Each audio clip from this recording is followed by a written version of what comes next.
business, fellas. Look here. Stand by.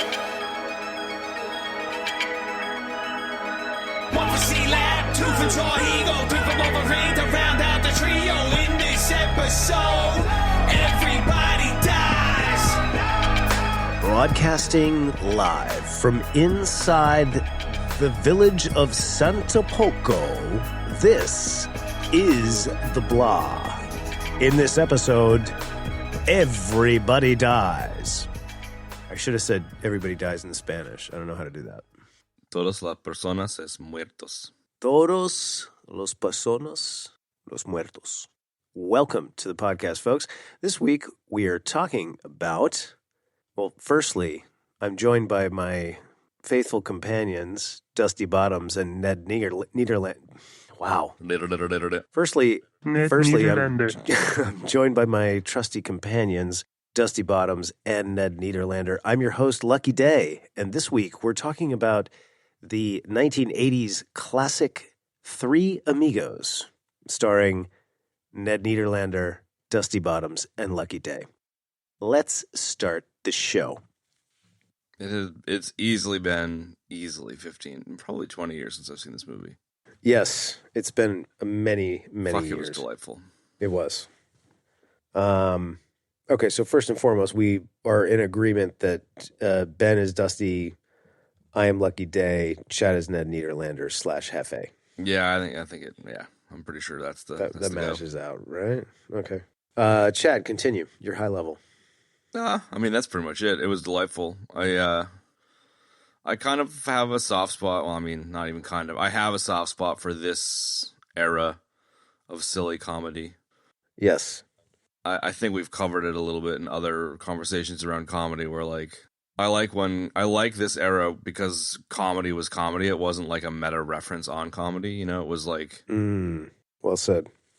Maybe, like, I like straight up and down comedies over spoofing of a genre-style comedies, and this is a good example, along with, like, Spies Like Us and some of the Christmas Vacation stuff, and there's a variety of movies in this space, and this one was definitely my Hey Beastmasters on HBO movie, where I saw it like 700 times on HBO, or something, wow. TBS or something, so, like, sure. You'd catch it all the time on TV, and I'd always watch it. And I'd always practice the Three Amigos 15-second long high note, and it was a delightful movie.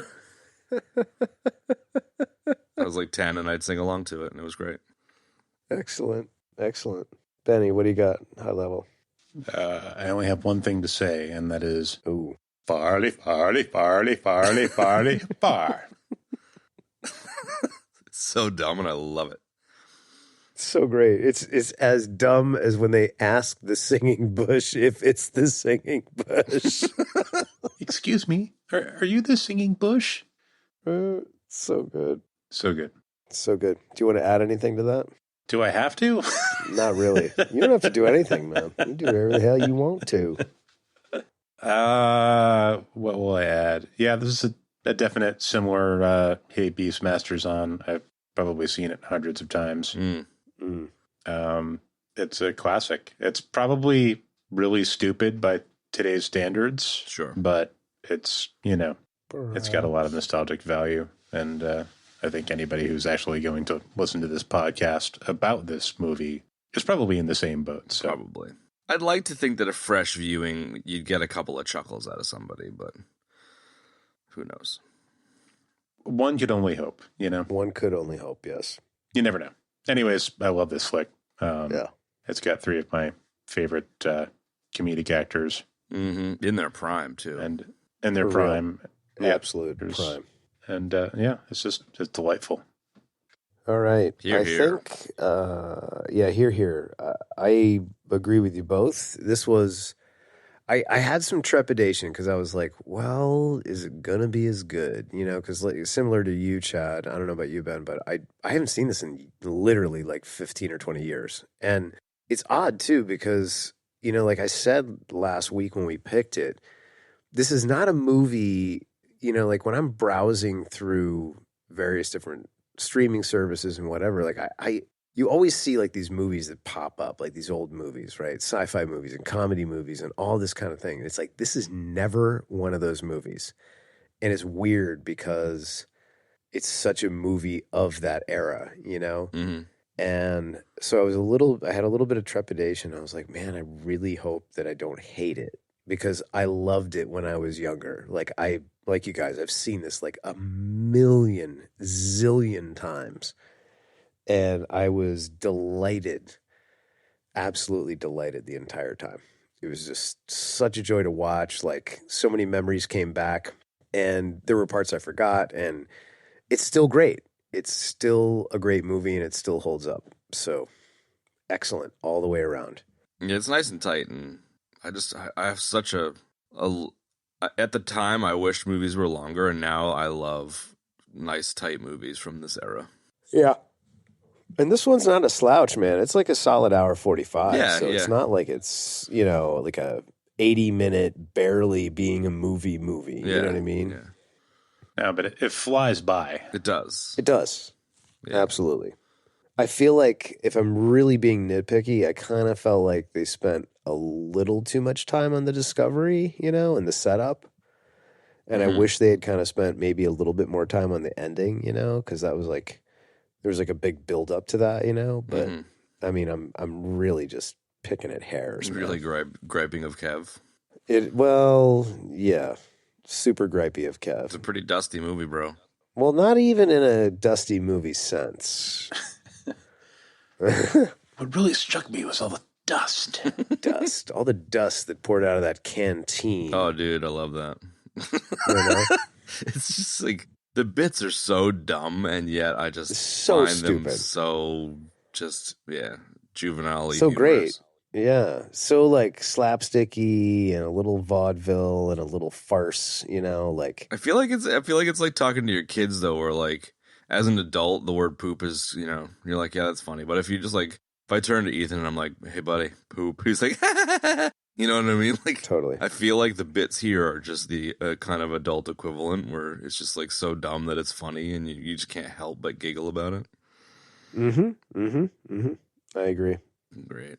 Wholeheartedly. It was also great to see this now as an adult because I haven't seen it as an adult. So I got to discover some bits that I just never got when I was a kid because I was too kid and too young and too dumb to get. Like the name of the cantina, you know, Cantina del Borracho, like that was so funny, man, you know.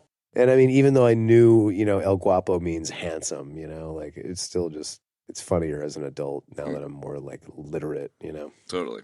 Yeah, there's some funny Spanish bits in there for sure.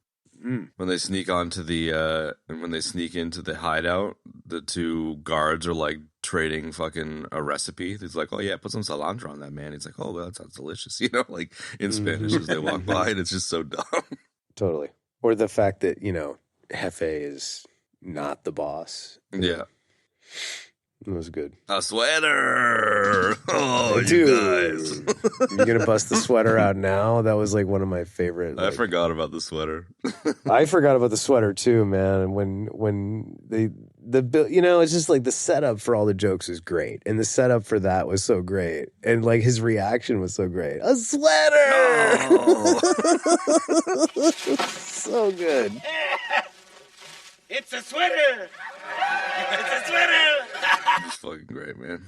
I think it'd be worth nipping the stereotype shit in the bud by just, from my point of view, I think anyone that has issues with this movie in regards to the stereotype should consider viewing it through the lens of every character in the movie is a stereotype and is being, you know, having the piss taken out of it. That's my point of view. Absolutely. Yeah. Yes. Well exploited, yes. Like everyone is just so tropey and dumb. Which is that's my preference with comedy. It's like if you're gonna make fun of something, make fun of everything. Agreed. It's got a Mel Brooksian sort of quality to it, you know, even though it's not a Mel. Yeah, I was surprised. I didn't realize this was a John Landis movie until I was, you know, watching the opening credits and stuff. You know what I mean? Until the kids got decapitated. Yeah, right. But I think that you know, it has that kind of Mel Brooksian quality to it, you know, kind of. Yeah, in the sense of like, let's just make fun of everybody because it's like we're making fun of movies, we're making fun of old movies, we're making fun of the studios, we're making fun of Mexicans, we're making fun of Latinas, we're making fun of white people. Like, it's just everybody. Nobody gets A pass. Yeah. You know, making fun of movie stars, like the whole thing, you know. It's great. It really just, it does a lot of cool things on a lot of levels. It harkens back to like really like movies of old, and then even older movies like silent era movies, you know. So it kind of does service to both, which I love, you know. And this movie is also like a great musical as well, because it really is, you know. And when, like, I was watching the end credits earlier, you know, and all the songs, like firstly, like Randy Newman, man, that guy just, he's done so many movies, man, and he has written so many songs just for those particular movies, and he's really good at it, and he does a really good job of it. He kills it. He really does, man. And, you know, he wrote all the music for this movie, and all of the songs in the movie were performed by Martin and Short and Chase, and they're all great, you know. So in that sense, it's very much a musical, and it just adds to it and makes it even better, in my opinion. And he was also the voice of the singing bush. Oh, hell Was yeah. he? That's Randy Newman? Yeah. Nice. I did not know that. Oh, and a rare Ben Nugget. Ooh, very nice one, too. Yeah, that's good stuff, man. The singing bush and the invisible boatmobile are so funny, dude. The invisible swordsman. Oh, my God. I remember when I was a kid, I was like so excited to see the invisible swordsman, and then it's like you never get to see him because he dies right away. And he's invisible. And he's invisible. That was a cool effect. Yeah, I love the little, you know, Ned picks up his arm and drops it, like... Puff of sand. Yeah. Yeah, it was really good. They're sitting around that set and like, how long did we go before we had to go back for directions? It's like, 3-4 miles. And the directions are like, go to the singing bush and talk to an invisible dude. It's like, okay. And the bush was so cheesy, dude. Oh, man. Yeah, it was like just two stagehands like waving just to jiggling the it bushes. behind, yeah. You know, it was so dumb. Really good. I've don't been waiting know. for somebody to drop that as like an Easter egg in a video game, but I still have not. I have not Oh, found dude, it. that would be I so know. good. Like in Red Dead or something. Right? Yeah, exactly. You're just like, you know, totally. trotting around out in the wilderness, and all of a sudden, It would be legendary. you It come would, it into would a totally valley and blow the find the internet singing up. bush. It would fucking be I great. don't know. I don't know, dude. I don't know if it would blow the internet up, because I feel like this movie is like, it's a bit, I don't know. I'm Chad. I mean, I feel like this movie is a bit of an under the radar cult following. No, kinda, man. you I think know, it like, would, man. Yeah, no, you're probably right. Dude, I don't want to fight you, man. I think it's one of those things, though, where it's like a couple of people like us would get the joke, post a video about it, and then everyone would jump on the train pretending that they knew the reference, you know? Like, it strikes me as a thing that a kid would be like, oh, yeah, totally got that reference. Yeah, check out this, you know? I don't know. Maybe I'm just being an old curmudgeon. Well, maybe not. I would love to see that Easter egg. Fuck all the younglings. Yeah, I'm with you on that. I will say that as I was doing or trying to look up some stuff about the movie, when I typed it into Edge, a lot of what I got was various different restaurants all over the country, you know, that are either called Tres Amigos or Three Amigos or, you know, whatever, which I thought was kind of cool. Okay, so in other words, you used a really bad search engine? What? No. I mean, Google would give you something different, but I think I just thought it was cool that, like, it came up that's what I'm sort of playing to, is that kind of, that's why I think it's like kind of an under the radar cult hit. Homage. You know what I mean? 'Cause, like, Horse you the over. Yeah, you don't really hear a lot about it. You don't hear it referenced. Like, we don't see a lot of references to this movie, but I like that when I put it into search, you find that there's all these restaurants that are named it. You know what I mean? And that would be apropos, you know, considering that people that were young when this movie came out that loved it would be, you know, old enough now to be having businesses and so forth. We should reach out to all of them and be like, you're our people. You're our people. Listen to our show, man. I don't know about that assessment. I can't think of anybody. I mean, granted, I'm talking about people from, you know, sort of our generation and around that haven't. I can't think of anybody I know that hasn't seen this movie and doesn't love it. Like I literally can't think of anyone. I'm with you, man. But at the same time, Ben, like even the three of us, have never made one single reference to this movie in the show or outside the show. Have we? Sure Yeah, totally, man. A couple times. I can't remember the specifics. Really? We definitely have. All right, Dude, I don't remember that. I reference the plethora story all the time. Oh shit! All the time. Well, I'm just dumb. Like I forgot I'm just the waiting. plethora Like my entire life is I'm just waiting for a chance to be like, would you say that I have a plethora?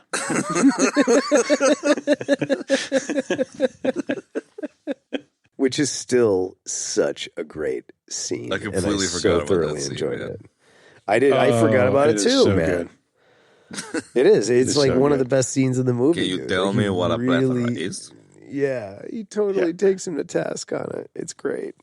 I forgot about the part where Hefe is like, Yeah, man. maybe you are a little bit you know. upset about something and you are looking to take it out on me. Maybe it's because you're turning 40. So good, dude. Oh, my God. And I like how he's as he goes through the list, he's like, Maybe. right? Oh my God. It's so good. Yeah. I also let's talk about El Guapo for a second, man. Alfonso Arau. He I knew this dude. He had two like big things like around this time. Like it looks like he did a lot of like Spanish speaking television, Spanish speaking movies. But for me, the first thing I ever saw this guy in was Romancing the Stone. He played The little mule guy. Yeah, I can't even remember his name now, for crying out loud. So he played El Guapo, and he played the guy that bought all of Joan Wilder's books Yes. in South America. But yeah, he's really funny. He's a really interesting looking guy, and he's a really interesting guy, and he was funny. Juan from Romancing the Stone? Yeah, Juan from Romancing the Stone, exactly. So I ever tell you about the Mexican restaurant I went to over here? This dude, Was it called Juan from Romancing the Stone? Was it? No, this dude came up to us. He's like, hello, how are you doing today? I was like, yeah, we're good, man. He's like, if you need anything, my name is Juan. I am Juan of the managers. It's like, it still fucking cracks me up, dude. First of all, I love how you were like, I forget his name, and his name was Juan. Like, that's perfect. And second of all, I love this dude. El Guapo's the man. I feel like he had a different name in Romancing the Stone, but whatever. I'm not gonna. In an uncharacteristic move, I will not waste time looking that up. I had never really looked into him before, but he's a prolific director. Like one of Yeah, Mama Duke's favorite movies is like Water for Chocolate, which he directed, which is a pretty legendary kind of romance film, which I don't think I've ever actually bothered to watch, but yeah, he's quite successful, which is pretty cool. yeah. He did some of the Magnificent Ambersons, and And he was in a few Coco, other which is a things, great too. kids movie. I love Coco. It's an excellent movie, period. It's not as good as Trash Truck Benny, but it's pretty good. No, definitely not as good as Trash Truck. Let's talk about Trash Truck. Oh, here's an interesting sort of nugget. And he was in Gunsmoke, and the character he played in the TV show back in the 70s, and the character he played was Mando. Hey, inspiration. Do. Right? I feel like El Guapo and his gang and Hefe, and even some of the German stuff to a degree, kind of maybe it doesn't steal the show, but I like how it's not just the three comedians being the highlight. Like I like how like lots of different elements are highlighted and bring a lot to the table of the movie. No, I agree. They're absolutely toe to toe. I mean, yeah, I mean, Hefe and El Guapo is some of the funniest shit in the movie. Dude, like, so good. Those two guys are so funny, man. Oh, they're so funny together, too, man. Yeah. And even the seriousness of the Germans, like just the way that the opening sequence in the Borracho bar takes shape is just so delightful, you know? Like, German You mean dude in the comes in beginning? and lays waste. He's like, my Yes. friends are coming, and then the fucking three Amigos schmucks come in, and they're all terrified of him. Oh, dipshits. dude, it's just so perfect. Right? It's such a great setup. I know. I really liked the way that played out. And that's like some classic old style comedy. Absolutely. You know what I mean? Absolutely. You know, the kind of mistaken identity, misdirection kind of thing, you know? It was perfect. Yeah. If you get, let me rephrase that. It occurred to me when watching this that I feel like they got a lot of the DNA for Galaxy Quest from this movie. It's a very similar kind of premise. And I didn't think about it when I watched Galaxy Quest, but watching this, I was like, oh, this is like almost the same thing. Like, no doubt, you man. know, they misinterpret the actors for actual heroes and hire them to do a job they're not qualified to do. Yeah. Totally, dude. But it's totally rhymes with the Galaxy Quest stuff. Yeah, no. It's right there with the Galaxy Quest stuff. That's well said. Got a definitely the same type of goofiness, you know. I gotta say, like, one of my favorite things has always been the bartender. He was one of my favorite things as a kid, and he was one of my favorite things when I watched it yesterday. This town is getting too rough. Yeah. Fatani. Yeah, dude, he's great, man. Yeah, it's just goofy, dude. It's funny. But it's so tropey, you know?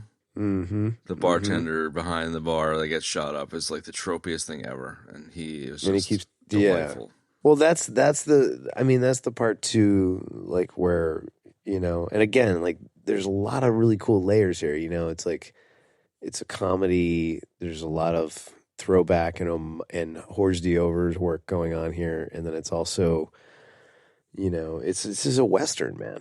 I mean, you cannot deny this is a total straight up Western, man. Arguably a really good one too, man, because there's some great battles in between, you know, all the song and dance numbers and everything else. Yeah. Based on what you said, it feels like, and I'm curious your thoughts, it feels like this is more of a Western than like a Blazing Saddles. Like, I feel like Blazing Saddles is dialed up to 11 in the comedy space, whereas this is like dialed up to a 9. You know what I mean? Like, it doesn't go over the line, and it's still very Western-y. I agree. Possibly even like an 8, you know? It's got a good balance of like Western and musical and comedy, you know? Yeah. And it does service to all three well, I think. It's pretty silly, but it is. It is. Not quite in the same way that like a Mel Brooks movie is, for sure. Yeah. Yeah.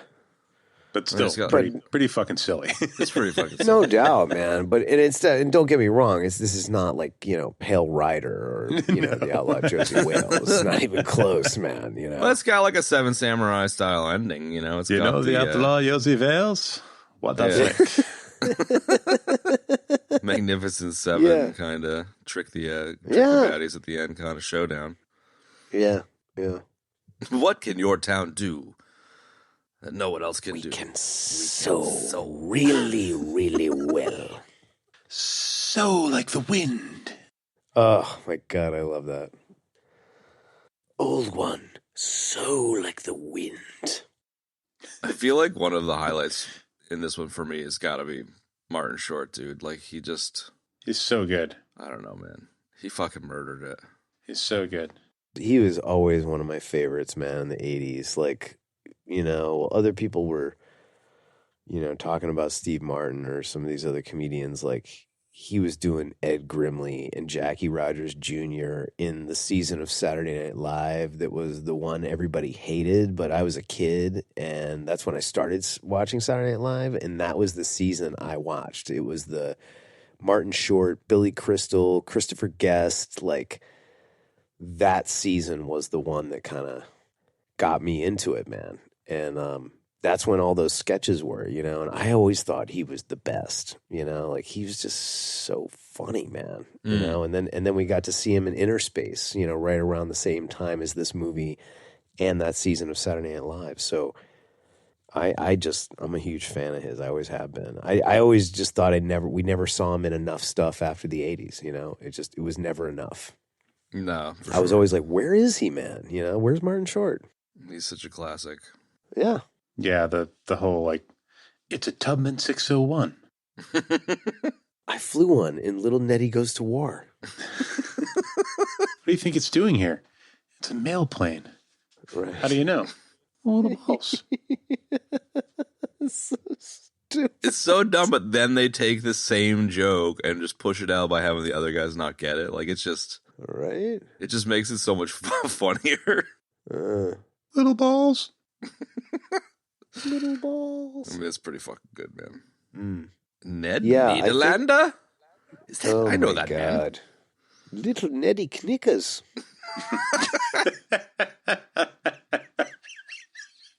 I like, that guy, Kai Wolf. I don't know. I feel like he was everywhere in the 80s. Maybe he was, maybe he wasn't, but he was. He's definitely Very- familiar looking. He really was. I couldn't place him. As also is his other German friend. Oh, Go for it. drop the nug. Drop the nug. Do it. What? I'm not trying to drop any nugs. It's okay. Brian Thompson of Cobra fame. Yay! Our old friend Brian Thompson, The Nightslasher. the Nightslasher The Night himself. Slasher. Indeed. And what was the thing you said in the Mandy episode about the son of? Wait, what was it again? Son of the Sorry. knife of Son of Cobra. Knife of Cobra. Son of the knife of Cobra.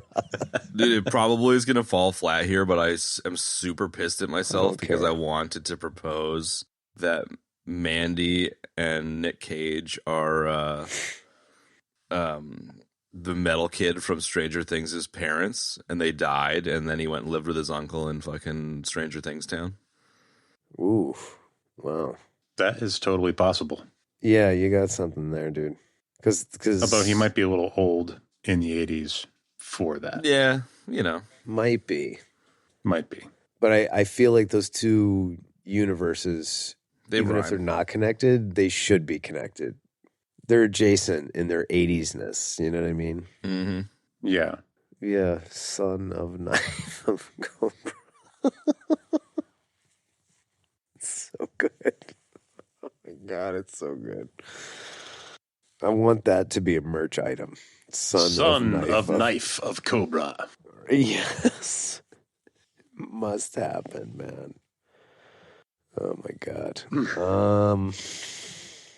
Sorry, I didn't mean to completely derail the conversation there. But No, you didn't at all, man. There's so many things swirling around my head. I'm trying to zero in on something and I'm tired. I was thinking about Brian. I was going to focus on Brian Thompson for a second. I always love when Brian Thompson shows up. And what I like about Brian Thompson is that, I don't know, he probably may be most famous as the Nightslasher in Cobra, but he's actually done a ton of different roles. Like he played a Klingon in The Search for Spock, and like he's had various different roles, you know, through the 80s and the 90s and probably, you know, up until now. But like he can do anything, and like he can be funny, dude. And he's been in plenty of funny movies, and he's funny in them, you know. Yeah, And Jesus, dude. I don't know. Joe Dirt, Yeah, The it's just- X-Files, Exactly, Star man. Trek So Enterprise. Christ. there you go. Don't stop. My God. No, really. Like he's great like that, you know. Dude, so he's got a lot of Trek fucking DNA. Oh, he was in Star Trek tons. Generations. Yep. Holy shit. You got lots of Trek. Am I right in thinking it was Search for Spock, Ben, that he was in? I know it was one of the movies. I don't know. man, I'm he going was through in. his IMDb right now, but I could be wrong. no, he played a Klingon in Generations. Well, maybe that's what it was. Generations, you mean the movie Generations? Yeah. And he was in the Next Generation TV series as well. Ooh, well, there So- you go. Yeah. Yeah, he's excellent, man. Definitely an underrated talent, and he's sort of an all-around great actor, man. That Yeah. definitely didn't get enough credit. It's a My very unique look as well. Oh, Totally. super unique. Yeah. He would definitely be in like sort of the EBD Hall of Fame, I think. Definitely. Yeah, totally, man. You know, kind of like up there with like Al Leong and like some of these other guys that we love. And the dude that takes the candy bar in Die Hard. Yep, and Brimley, and what's the other guy's name from Die Hard? The Coke guy. Who? Oh my Ellis, God. the Coke. Hans What do you call him? Booby. Yeah, oh, Hans Booby. That's what we Hans call him, Booby. is Hans Booby. Yeah, Hans Booby. Not to be confused with Michael Bublazers. Yep. Or there was another guy. I Thought it remember was an episode Michael we did. Bublazard. Oh, Yeah, it was Boob Laser, Chad. There was another guy in an episode that we did, like, I don't know, in the last 6 months that we The Delta City Showdown. That was it, dude. That was it. It was Hans Booby and freaking not Dick Jones. What's his name? Bob Morton. Bob Morton and Hans Booby out in the town blowing rails. What's the Delta City Showdown? I don't remember that at all. That was it. Yeah, but I It don't was remember. a Coke showdown between various Coke snorting movie characters. 80s. Yeah. movie And I'm characters. being obtuse and not remembering what the fuck is Delta City from. I'll take a death. RoboCop. And that is a death. Sorry. That is definitely a And death. who's snorting coke in that? Is it? Oh, it's the hooker scene. All right, Ben, do us a favor. Walk Chad through this Walk step me by through step. this. Okay, well, I mean, Clarence Boddicker and his entire crew are all cokeheads. They're all fucked out. Yeah, Totally. fair enough. They're all like constantly snorting coke. Tons of blow, dude. Yeah. What was the dude's name? The dude that was like snorting coke with the hookers who gets iced by. That was Bob Morton. That was Bob Morton. Okay. Yeah, that's Bob Yeah, Morton. yeah. Yep. Yeah, and Hans Booby and who the hell else? I remember Jesus, that I don't now, know. yeah. There was another guy, too. I made a meme for Instagram. Yeah, I remember that. So that's the Delta City Showdown. It was those two plus another guy that we're not remembering, and that was the Delta City Showdown. It was the three of them out snorting blow. I mean, Nick Cage forging a giant axe thing and snorting coke off of a broken mirror in that double wide trailer murder den. You could make an argument that he could be there too. I could make an argument for that very easily. Why not? Why not? Why not, indeed? In terms of the Nightslasher being unique looking, I think that was one of the things I liked about the gang too. Like there were some really unique looking gang members too that were just fucking hilarious. Oh God, some super crusty dudes, man. Yeah, Definitely. And I mean, it's not Chevy's something we pretending talk to be about. one of them. That was hysterical, man. We burned the villages and raped the horses and rode off on the women. It was great. It's so dumb. It's so stupid, man. 6 foot fucking 3 white dude in the middle of a bunch of Latino dudes. Yeah. But just like, I just want to pause on the comment that you made, Chad, that, we don't normally talk about this a ton, but like, the costuming and the makeup in this movie is excellent because, this movie had really good production values, man. And even though it's just a silly comedy, a lot of that stuff was purposeful, man. So like, when they're in the desert and they're singing Blue Shadow, it's so really much. cheesy, dude, right? But Beautiful. they do that on purpose, right? Because a lot of the other parts of the movie are like these really gorgeous backdrops, man. Like I'm pretty sure this was shot in, I know it was shot in Arizona, part of And it Cali. anyway. But like, and Cali, yep. But the scene when they're sitting around the campfire, it's like it's purposely made to look like a cheesy set. You know what I mean? No doubt. And I It didn't totally I didn't is. appreciate that. Yeah, and I didn't appreciate that as a kid, but I think the other thing that you said is very true. Like all of the gang members of El Guapo's gang are just like really, there's a lot of attention to detail on each one of them, man, and they really took their time to make them all look like these rough, scuzzy, south of the border dudes, man. It was great. You're right. Like they all had their own kind of unique flavor, man, and they all kind of get a little taste or like a minute or two, Mm-hmm. No on doubt. camera. So I dug that. It's attention to detail like that makes great movies. We've No talked doubt. about that in the past. So a nod to that. And that was a good little transition to the cowboy fucking camp sing along. That was just like such a delightful moment. Oh my God. I love when the turtle's like, "Good night, Ned." Yeah, I love exactly. that too, man. And I love how there was like a separate voice actor just for that part. Why not? Well, before you got on the call, Ben, or you might have been on and not have said anything, but I was singing Arizona moon, keep shining straight away, and Chad goes, Dabba dibba jabba doo. Could definitely get layered in there. Yeah, very similar, man. I'm really feeling like it's a good mashup. The head in a jar guy sings Arizona moon. Soft wind blowing through the treetops. Oh, man. Clarence Boddicker, Bob Morton, Hans Booby, and Richie Buntano. Yes, That's right. dude, I totally forgot about this. Me too. Oh, Chad, we got to put this in the chapter art. And I love how there's I love how you snuck in a little rolled up dollar with a couple of lines of blow.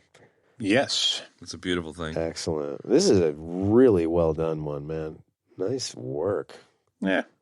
They're all kind of slammed together. I'm not like a actual, Well, I know graphic you're artist, not, but for just the guy that's doing the podcast, this is really good, man. No doubt. Yeah, I kind of that's feel like one not of those completely hiding the crimes is sort of charming, Totally. Yeah. Totally. But it's I like how you blended it into the actual movie poster well. Yeah. Yeah. Police Academy. That's great. Well done, old boy. Dude, I'd watch the shit out of that movie. What, Delta City Wouldn't you? Showdown? Totally. Who wouldn't? Like the over the top of coke snorting. Yeah. Yeah. Exactly, man. They talk about final forms, man. That would be sick. Talk about a double elimination challenge. Right? You get Bob Morton and Hans Booby form up together into some final form. Mm-hmm. Monster. Mecha Shiva. Bob Booby.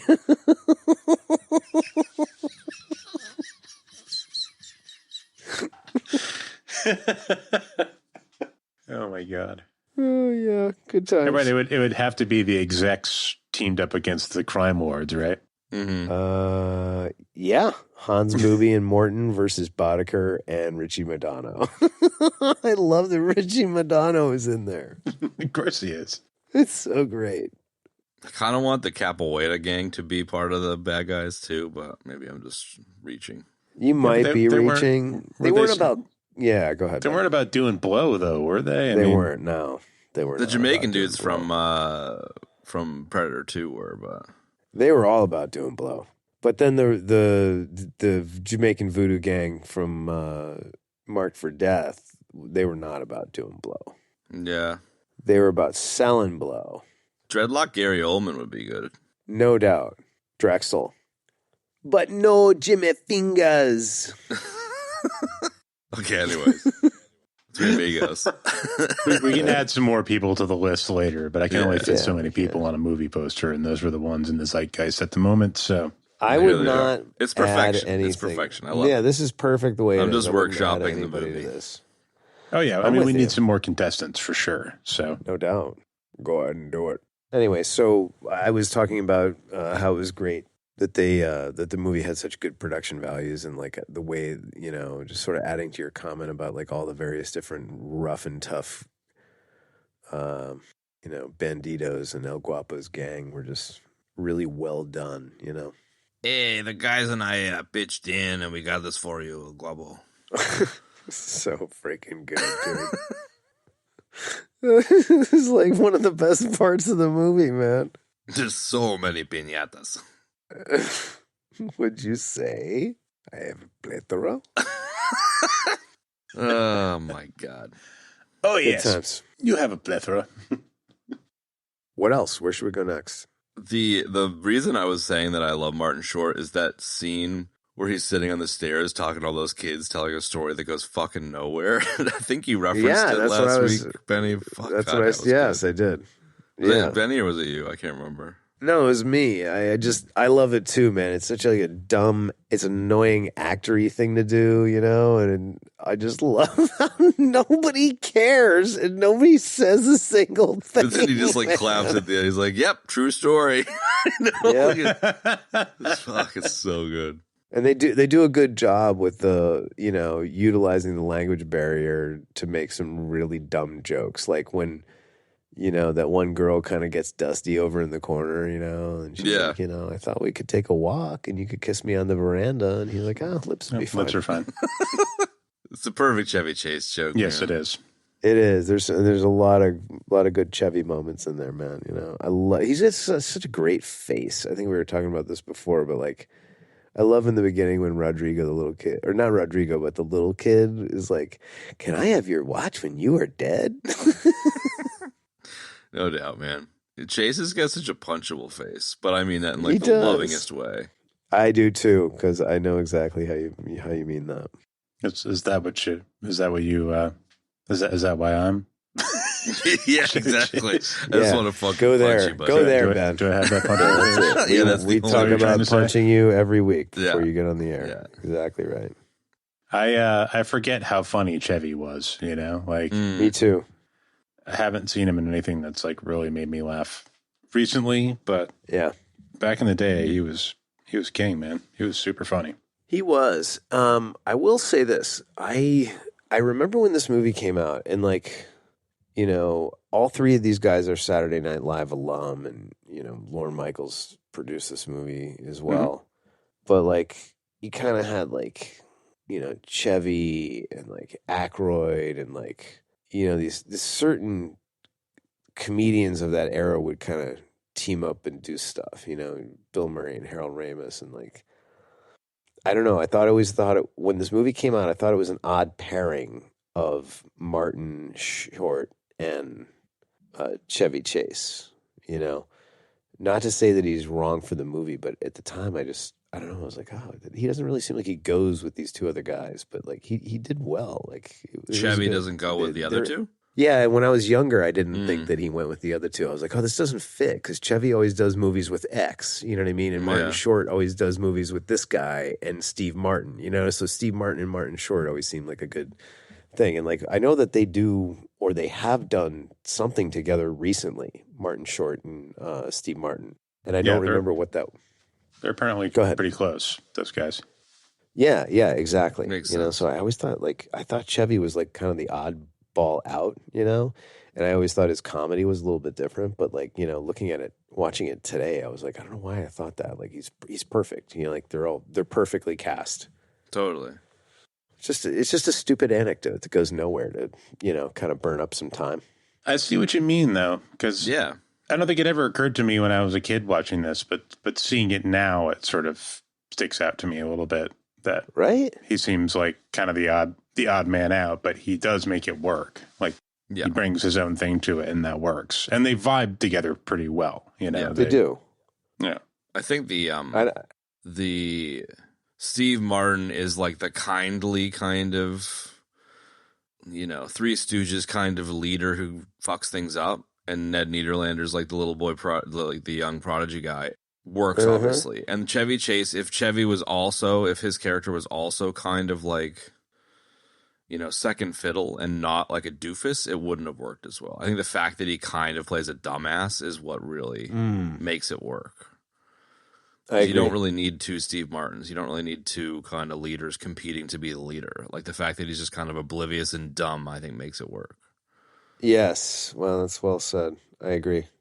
I think you're right about that. They all have their him drinking out of the canteen is a good example. It's Oh my God. and spitting water. It's just completely oblivious, What about the lip balm, dude? Come Yeah, on. dude, you want some lip balm? You want some lip balm? He's just so oblivious, and it's delightful. Arizona moon. I love that Ned dumps sand directly into his His mouth. Anything for a laugh, Martin Short. My God, dude, that is great. That is fantastic. But Chevy had like a lot of great dumb moments in the movie. Like when he's like, "Drop your weapons," and he throws his gun on the ground. It's Not like, you. Not you, dude. I love how little sense that made too. Like Steve Martin's up in the air on the top, and he's like, "Everybody freeze!" And like 75 people are like, "Oh, okay." Totally gonna just blasted him to oblivion. He'll go with like, "Everybody throw your gun down." Okay, man. Yeah. Do you have anything besides Mexican food?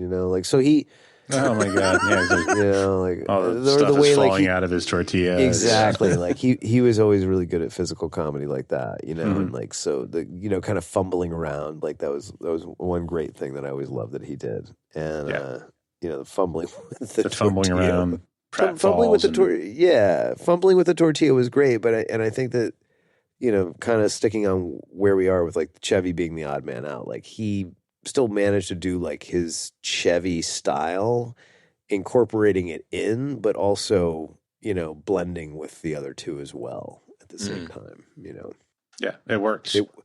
Because like there's certainly been, it does, because there's certainly been comedy movies where you get like, three different comedians together and it's like, they're all trying to do their own thing and it just doesn't mesh, Mm-hmm.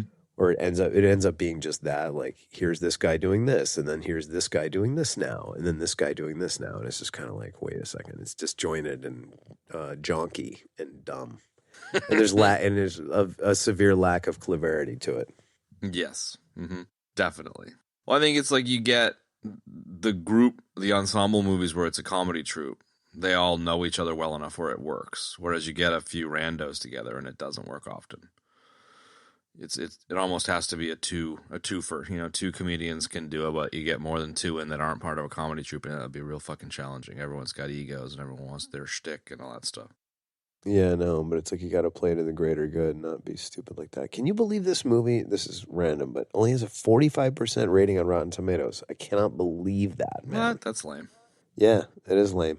6.5 out of 10 on IMDb, and it's a 52 out of 100 on Metacritic. That is absolutely wrong. I feel like nowadays so many of these services are very present heavy. Like it's like, how do you mean? All of the new shit that gets hyped up, everyone like votes up and stuff, So like you look at some of these services like IMDb or whatever, and it's like best movie ever is Avengers Endgame followed by The Godfather. It's just like, right, people just vote for the new shit, and so it isn't really representative. It's just favoring newness. Yeah, I don't really care for that. And I just feel like that might be the thing here, where it's just like people like us would dig Amigos, but like most people are just like, I don't care. It's a 6.5 on IMDb.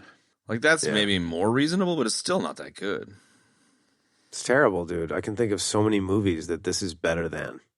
Yeah, like especially either like that's what I mean. Like either modern comedies or like you could easily. I mean, I think this is an understatement, but you could easily put this in the one of the top 50 comedies of all time. Like that's just like a no-brainer. Maybe top 20. Oof. I guess so. Yeah. I mean, just like 50 comedies. That's a lot of fucking. That's a lot of pudding. Like that's a long list. It would definitely go in there. It definitely is. I think for me, I'm a little thrown because I haven't seen this in so long, and like some of the other comedy greats that we watched, from this era, like continuously over the years, like Trading Places. I'll watch that whenever it's on. Like Real Genius is like a once a year at least watch for me. Like this movie, I don't know. I just honestly hadn't thought of this movie until we brought it up last week. So I don't know. Yeah, I mean, I've watched it fairly recently, within like the past 2 or 3 years. But yeah, I don't know. know. It's definitely better than a fucking 40 whatever percent or a 6 point something. Wait until I rate it 3. 100. I agree with that 100%. Is it top 50 comedies of all time? Certainly within our lifetime, I would put it in the top 50. Yes. Sure. Not mean. Not a main. Definitely top 50, maybe even top 20. Whoa. Mm-hmm. Maybe. Heavy duty, bro. I mean, it's as good as the Lampoon stuff. It's as good as Spies Like Us, you know? It's as good as a lot of the contemporary movies from this group of people. Sure. I agree. It's definitely as good as any of those films. Is it as good or in the same neighborhood as a Mel Brooks? Like, I feel like Mel Brooks might be the next, like, maybe a cut above, but I'm not sure why I feel that. Yeah, I think so. Why would you say that? I don't know. I mean, Mel Brooks is such a focused, concentrated Mel Brooks thing, you know? Yeah. I agree. Yeah, I agree.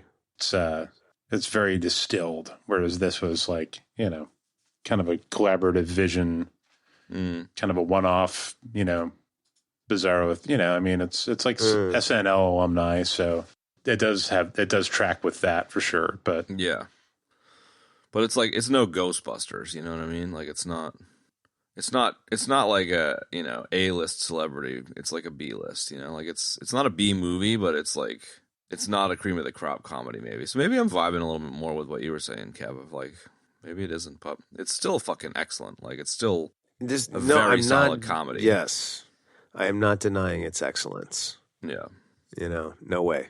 We spoke about the sets and kind of costuming, but we skipped the obvious of their costumes are just fucking amazing. Oh my god, they're so over the top, dude. Like that would be right? amazing. I mean that in Halloween like costume. the best possible way. Oh god, I would love to do a live show for Dude, this. if the three of us and ever show were like up a Comic dressed. Con or something, we should do that. Abso-freaking-lutely, man. It'd be so good. What? No? no, I would totally do it. I'm just, it's like if the three of us ever went to Comic Con, I'm like, Yeah. Well said. It'd be great. I would totally do that. Yeah. That's it, folks. EBD wants to go to Comic Con. Yeah, Yeah. EBD's going to Comic-Con. What up? Putting that out there. Get ready for that. I think you show up like the Three Amigos, it would be appreciated in that venue. I think so. Yeah, of course. It's become a pop culture thing, Right? It's kind of anything goes as long as you do it well. Like you have to do it. We'd have to have hero movie prop level. Yeah, like fucking $1,500 each kind of get ups. Yeah, possibly more. Who knows? Possibly more. But yeah. I feel like we're in bits and bobs territory. We've kind of been bitsing and bobbing it. Yeah. Bitsing and bobbing it. Boobity doop. Mm-hmm. We are bits and bobsing it. We're kind of, we did bits and bobs at Benny, right, throughout the whole course of it. But at the same time, This is a we bunch more did have bits. there was a lot of nice discourse there. So. Yes. Yes. I love Ned hanging from the rope for like half a day. Mm. And the completely forgot about the Steve Martin chain kind of scene. Like that sticks with me from my youth. Was him being chained up and walking across the room for like 10 minutes. I know. That was really funny. I forgot about that and how stupid and great it was at the same time. Like that's the kind of thing where I think a fresh watch, you'd be like, this is the dumbest shit I've ever seen. But like the nostalgia factor on that room full of chains is there for me. Really, really great. A whole bunch of bits and bobs and none of them are coming to me. I know. I did too, but I'm kind of like, well, sort of, kind of said a lot of them already. Hence is the problem of bits and bobbing your way through the thing. There's no bits and bobs. Well, whatever. We don't have to have a bits and bobs section every single week. We can have a zero bobs. Bob zero. Oh, what That's about we'll Bob's call it. Bob? What about Bob's? Bob zero Bob? Sure. Bob's Bob Nuggets not of your poop. uncle? Yeah. Wee. Whoa. That's Okay, so bits and bobs. Let's see. Oh, we should definitely shout out. There are some pretty nice mustaches in this movie. Oh, dude, that was the one thing I wanted to spend some time talking about, was just the absolute epic nature, the amount of, and the awesomeness of the mustaches in this movie. I mean, Benny, please. There was some good ones. Back me up here. I'm having trouble recalling a pure mustache. The dude that said he was going to help the Latina woman, the main character, in the Borracho bar. I don't know if it was a fake Yes. mustache or not, but man, it was a nice one. It might have been fake. Well, fake or not, he had a very It was hearty the mustache. It was like the Jean-Claude Van Damme split of push broom mustaches. Yeah, and like I remember seeing like there was like one of the villager guys had just like a massive triangular push broom / soup strainer. It was just epic. That I noticed. I noticed it on my second watch through. And I'm 'cause I had to pretty kinda- sure the villager next to him had a Brimley. There was an older Yes. villager who had a pretty sweet Brimley-esque stash. Yes, I agree. So none of the main characters had one, but there was definitely some sweet stashes in this. No, none of the main characters did at all, but there were a lot of really sweet ones. I'm pretty sure the Invisible Swordsman had a pretty definitely sweet mustache. Yeah. Yeah. You could see it in the imprint on the ground. Pretty awesome. Very funny. Yep, no doubt. Very funny. Shout out again to the songs, dude. Fuck, man. Wherever we go. It's just like the Three Amigos track. It opens it. Buttercup fucking song, man. It's just, there's just glorious shit in there, dude. I agree, man. Absolutely glorious. That stuff was all written by the guy. Randy Newman. Randy That Newman. guy, Yes, yeah, thank that you. guy. Sorry. Yeah, that's interesting. You guys were saying that earlier. I didn't realize that he had written those too, because especially the Buttercup song, seems so of the time that I assumed it was actually just pulling an old showbiz tune out. So That's what I thought too. Kudos to that, man. That's some talented songwriting there. Agreed. So And silly. that's what makes Just shaking their asses that's and what- like prancing around that bar. God, it's good.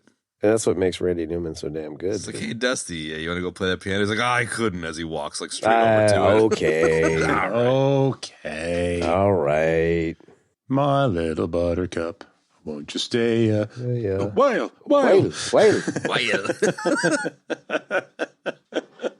You know, I'm just I'm sorry. I'm stuck on this whole mustache thing for just a second. Okay, here. that's fine.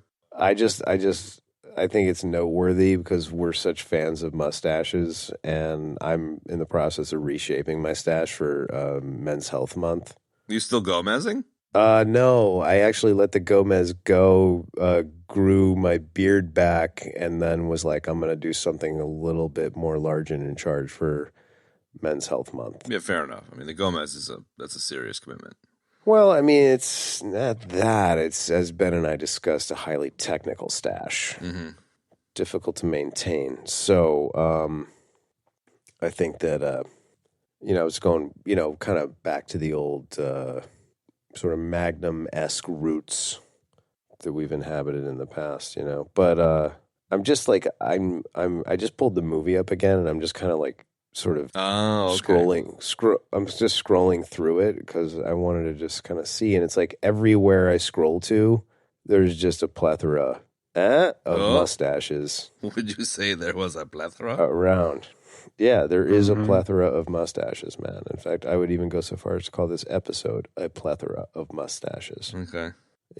So like virtually every scene, there's a plethora of mustaches. Okay.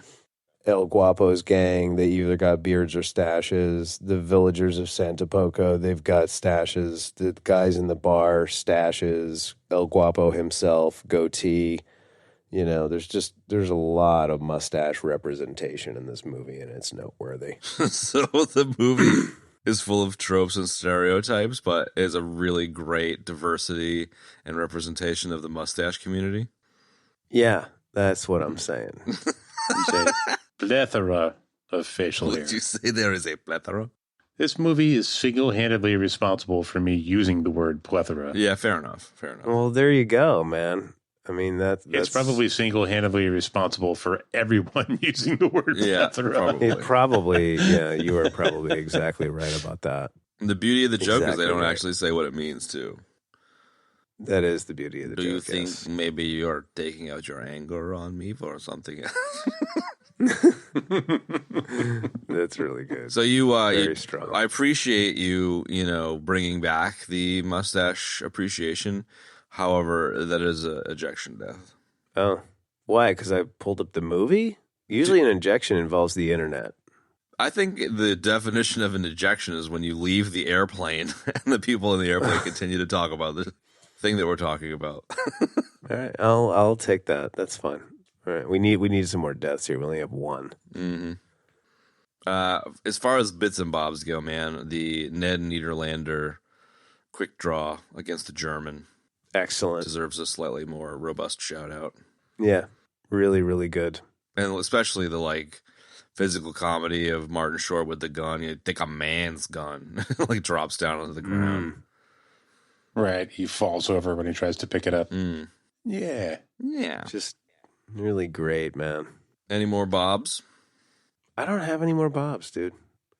I got sidetracked by the whole mustache thing. Sorry, Ben. I'm really sorry. Don't be sorry. Well, I don't know. I just felt like the stashes were worthy. They are. They needed to be spoken about again, baby. No, it's important work, and Yeah. Probably more important than whatever bit and or Bob I was going to think of. Mm-hmm. There you go. There you go. Y'all got nuggets? Yeah, let's move it on to, I don't have any nuggets, but let's move to nuggets anyway. A couple of interesting nuggets. One is there are some deleted missing scenes with Fran Drescher, who I don't really mind. And then there's a whole Sam Kinison bit, I guess. What? He was like a cannibal serious? or some shit in the fucking mountains that gives him a hard time. That was really funny, but they ended up cutting it for time. Wow. Yeah. Sam Kinison. So that kind of sucks. Never would have thought that, but yeah, sure. And the movie was being edited while Old Mate was on trial for people that died in the Twilight Zone movie. So the studio ended up cutting the shit out of it. Wow. Wow, Fran Drescher. Yep. Can't even wrap my head around that. Yeah, there's like a movie poster in the background where they're trying to like steal their gear from the studio. And it's supposed to be her character in like the movie poster or like a billboard essentially behind them. Interesting. Fascinating. Okay. Nightslasher, that was a good nugget. Nightslasher. What do you mean? That he was in the movie. That's a good nugget. Brian Yes. Thompson. Yep.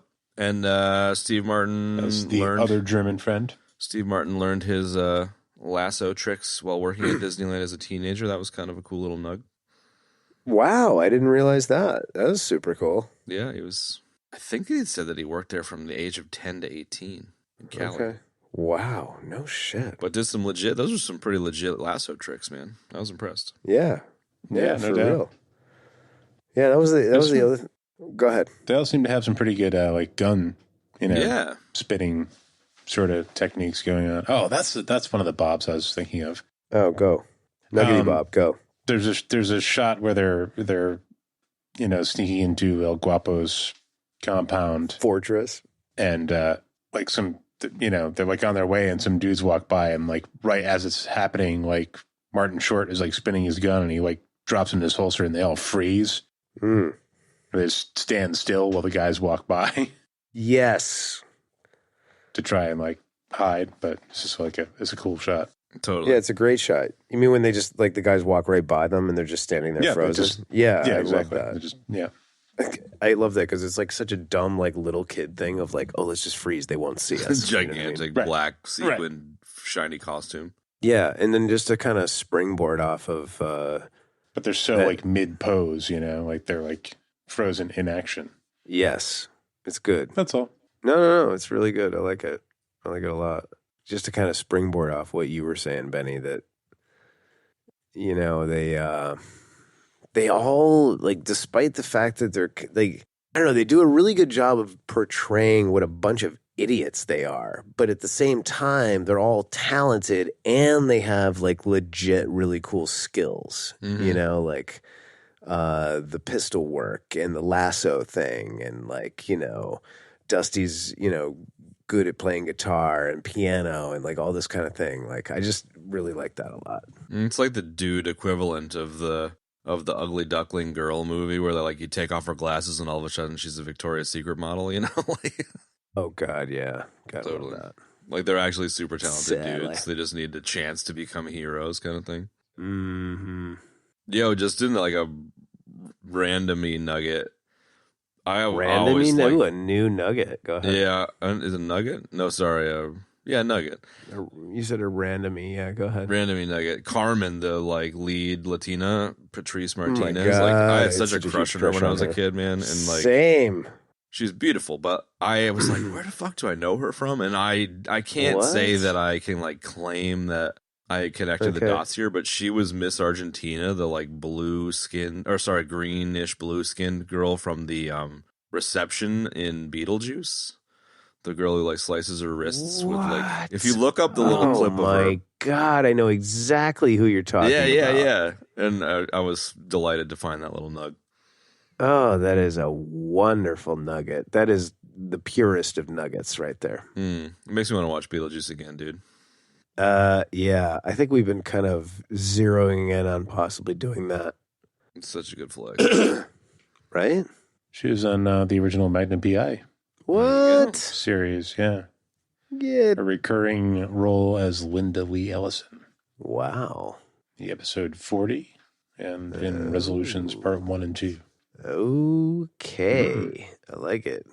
I love her. She's great. And gorgeous too, man. My God. Some of the villager women were just stunning.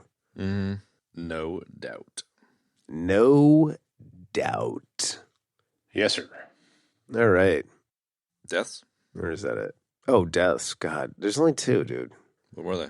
Really poor showing for deaths, but these were pretty good deaths. Chad, you had a what is Delta City death? Yes, sorry about and then don't need to apologize. And then I ejected on mustaches I mean, as you do. in the fullest sense of pulling up the movie so I could skip around and look at the mustaches. Was there a sort of communal Star Wars death?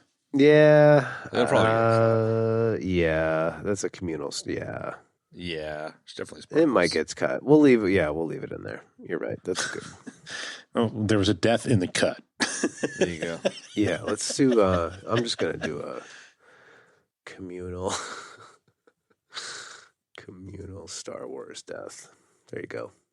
I'm too tired for death tonight. It's just Tired for death too.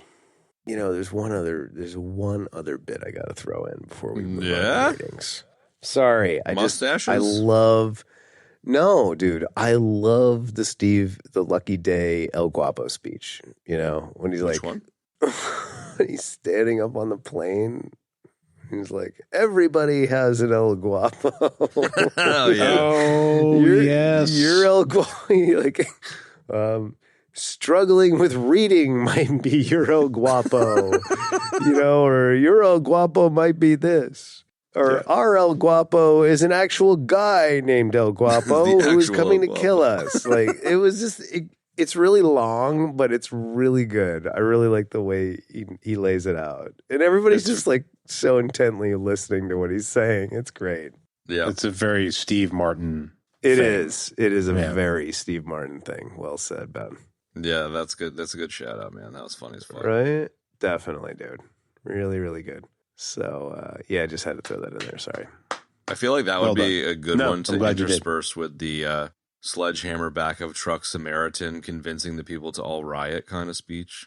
There you go. Yeah. Way more moving. Super moving. Way more moving. So ratings, dudes. I don't even know if this is on the algo yet. Yes, it is. Ratings. All right. I have to give this movie a 9.24. It's so good. Could possibly be pushed all the way up to a 10.01 Oh my because this is God. excellent. 9.2. Last week, Mandy was a 9.23. Yeah, I know. This is just a great movie. It's so good. I was so nervous that it was going to suck, and I'm so glad that it was just full of not only nostalgia but laughable comedy. The movie held up well. The music was excellent. The dance and singing numbers were excellent. The score was excellent. The costuming was excellent. The acting was superb. I don't know what. There's nothing to dislike here, you know? Like, my only one gripe was that they should have spent a little bit less time on the ramp up, man, in the beginning and like a little bit more time on the ending. And by that, I mean trade like 4 or 5 minutes tops. That's it. So, yeah, 9.24. Word. Do one of you guys want to go?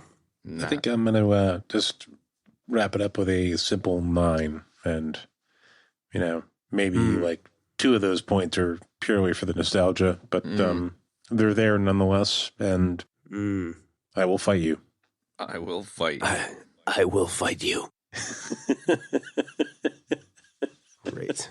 Yeah, I'm just looking at the algo. It was already on here at a 5.6 with a bunch of Marvel shit, which all needs to move down because Marvel's really boring now.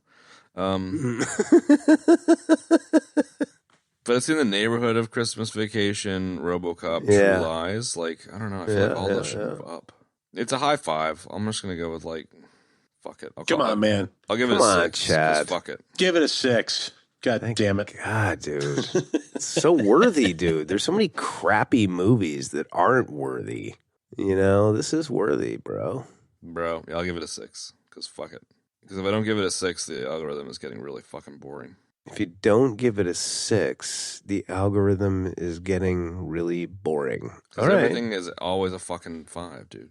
Well, then throw on a set of gourds, man, and start freaking, stretching.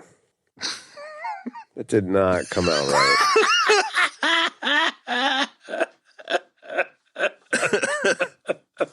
It was a mail plane. It's a mail plane, Chad. Stretch it out, man. Don't be afraid to give out some 7s and some 6s. I mean, you love the movie. Yeah, it's a classic, dude. You yourself suggested top 50 comedies of all time. Like, that in and of itself makes it worthy of something other than a 5. I guess, I don't know, man. I don't know. I think the algo has an inherent snobbery built into it because all the genres are mixed. And I think you can make a strong case that comedy, shouldn't rank as high as non-comedy a lot of the time.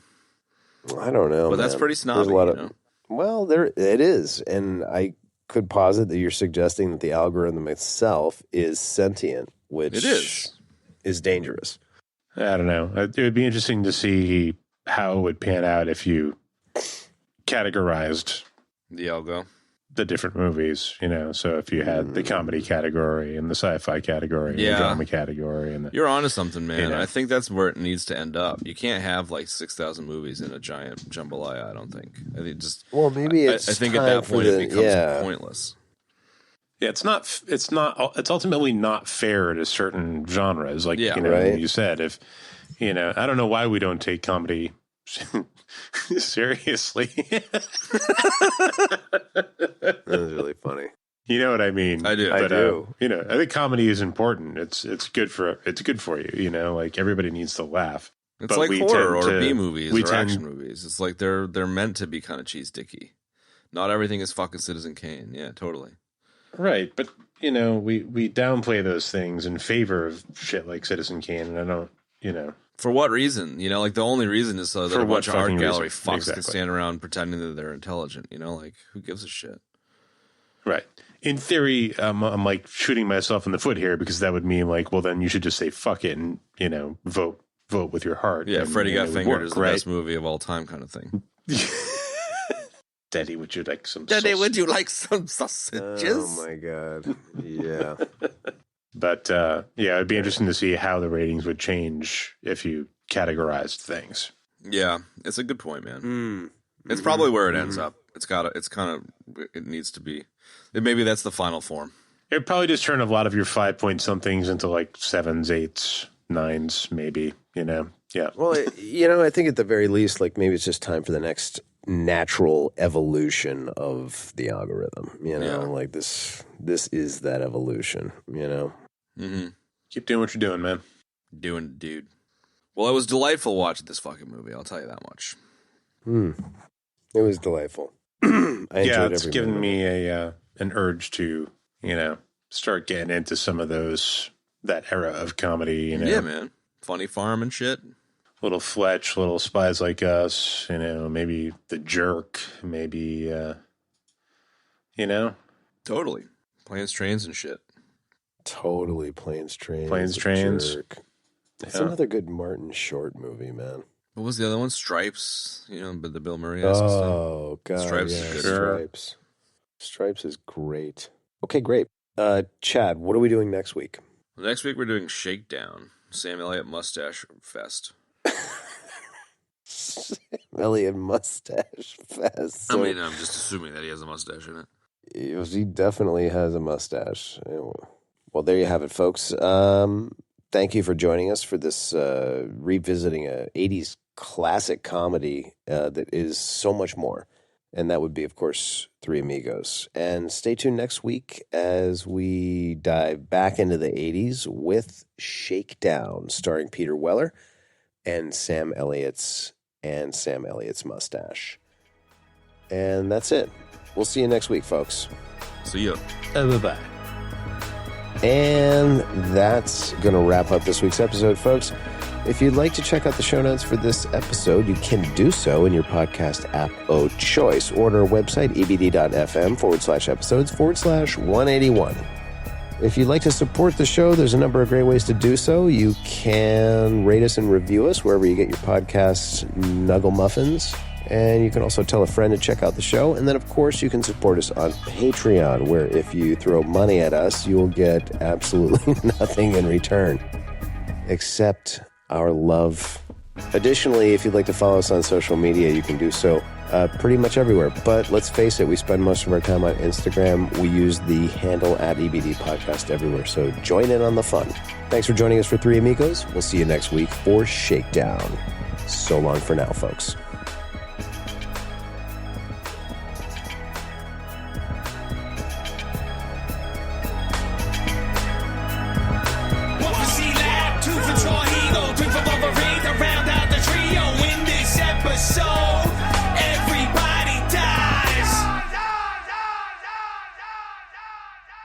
Beady, beady, beady. Stop into it.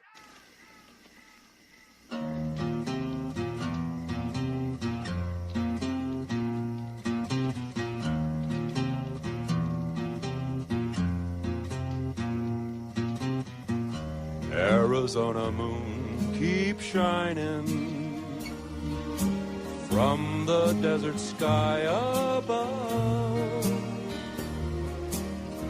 You know, pretty soon that big yellow moon will light the way back to the one you love. Blue shadows on the trail,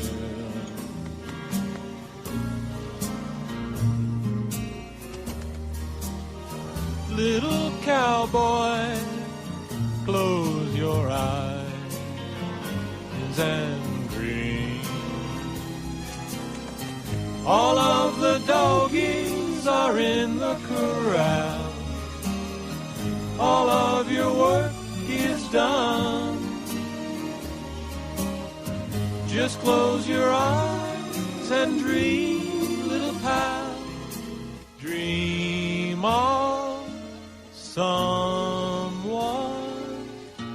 Boom, boom, boom, boom, boom.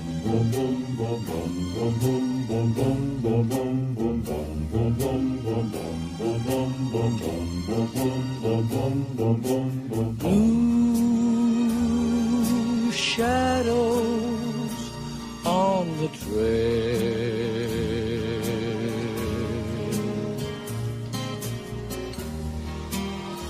soft wind blowing through the trees above. All the other little cowboys back in the bunkhouse now. So close your eyes and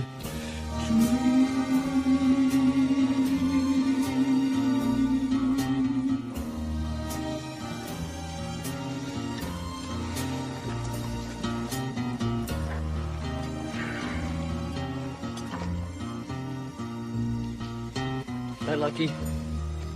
Night, Dusty. Good night, Ned. Good night, Ned. Good night, Ned.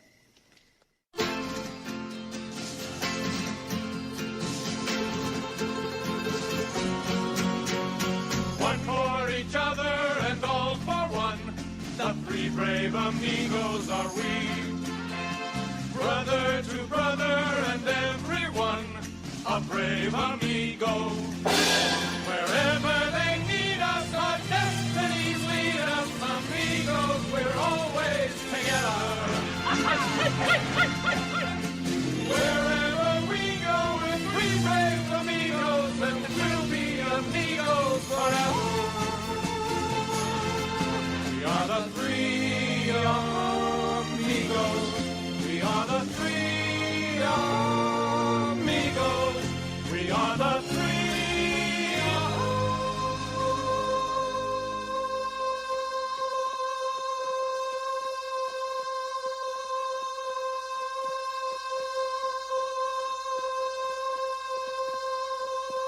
amigos.